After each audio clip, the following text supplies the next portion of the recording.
Assalomu alaykum.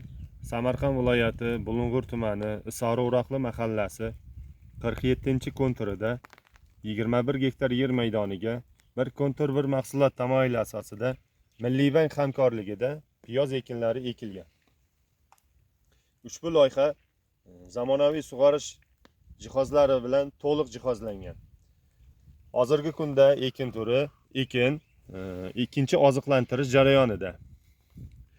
Ushbu loyihaga Xoliqxon Agrofeys ishlab chiqarish kooperativi biriktirilgan bo'lib, ushbu loyiha har bir gektaridan 35-40 tonnagacha hosil olish reja qilingan. Shunda 21 gektar yer maydonidan 730-740 tonnagacha hosil olish reja qilingan. Ushbu ekin yig'ishtirib olingandan so'ng ikkinchi ekinga ham yuqori daromadli ekin ekish reja qilingan.